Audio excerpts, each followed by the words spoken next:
جنابت کے مسائل. جنابت کہتے ہیں ناپاکی کی اس حالت کو جو احتلام اور جماع کی وجہ سے ہوتی ہے. احتلام کہتے ہیں ویٹ ڈریم کو، یعنی سوتے ہوئے جسم سے ڈسچارج کا ہونا.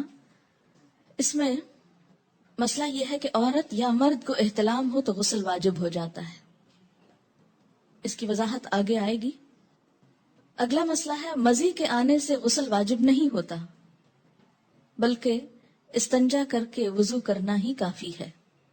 ان علی رضی اللہ عنہ قال كنت رجلا مذاء فكنت استحي ان اسأل النبي صلی اللہ علیہ وسلم لمكان ابنته فامرت المقداد بن الاسود رضی اللہ عنہ فسأله فقال يغسل ذکره ويتوضأ. رواہ مسلم.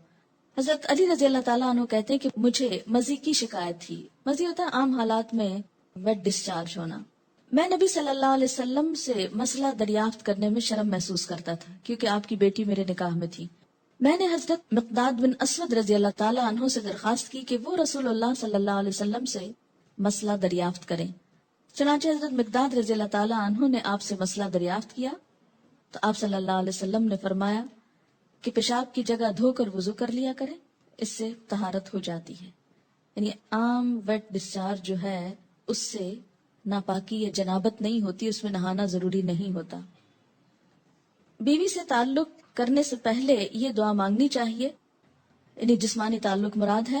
ان ابن عباس رضی اللہ عنہما قال قال رسول اللہ صلی اللہ علیہ وسلم لو ان احدکم اذا اراد ان یأتی اہلہ قال بسم اللہ اللہم جنبنا الشیطان وجنب الشیطان ما رزقتنا فإنه إن يقدر بينهما ولد في ذلك لم يضره شيطان أبدا. متفق علیہ. حضرت عبداللہ بن عباس رضی اللہ عنہما سے روایت ہے کہ رسول اللہ صلی اللہ علیہ وسلم نے فرمایا جب کوئی آدمی اپنی بیوی سے جسمانی تعلق، فزیکل ریلیشن، سیکشل انٹرکورس کا ارادہ کرے تو اسے یہ دعا مانگنی چاہیے: ہم اللہ کے نام سے مدد چاہتے ہیں، یا اللہ ہمیں شیطان سے محفوظ رکھ، کیونکہ شیطان ایسے مواقع پر انسان پہ زیادہ حملہ آور ہوتا ہے، اور ہماری اس اولاد کو بھی شیطان سے محفوظ رکھ جو تو ہمیں عطا فرمائے. یہ دعا پڑھنے کے بعد والدین کو اللہ تعالیٰ جو اولاد دے گا وہ شیطان کے شر سے ہمیشہ محفوظ رہے گی. اسے بخاری اور مسلم نے روایت کیا ہے. دوبارہ فزیکل ریلیشن سے قبل وضو کرنا مستحب ہے. مستحب کا مطلب پسندیدہ ہے، فرض نہیں ہے. عن ابی سعید الخدری رضی اللہ عنہ قال قال رسول اللہ صلی اللہ علیہ وسلم اذا اتى احدكم اهله ثم اراد ان يعود فليتوضا. رواہ مسلم. حضرت ابو سعید خدری رضی اللہ تعالیٰ عنہ کہتے ہیں کہ رسول اللہ صلی اللہ علیہ وسلم نے فرمایا جب کوئی آدمی اپنی بیوی سے تعلق قائم کرے پھر دوبارہ کرنا چاہے تو پہلے وضو کرے. یعنی ایک دفعہ کے تعلق کے بعد ضروری نہیں کہ نہایا جائے، اگر اس کے کچھ عرصے بعد دوبارہ تعلق کی ضرورت ہو، مثلا یعنی ایک رات ہو سکتی ہے. اس کا مطلب یہ ہے کہ نہانا ضروری ہے کس کے لیے؟ نماز کے لیے، عبادت کے لیے، قرآن پڑھنے کے لیے.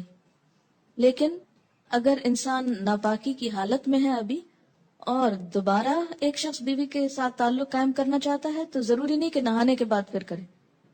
دوبارہ تعلق میں کوئی چیز مانے نہیں. ہاں بہتر ہے وضو کر لے. مستحب کا مطلب کہ بہتر ہے وضو کر لے، اور وضو یہاں ایک طرح سے فریشنس پیدا کرتا ہے انسان کے اندر.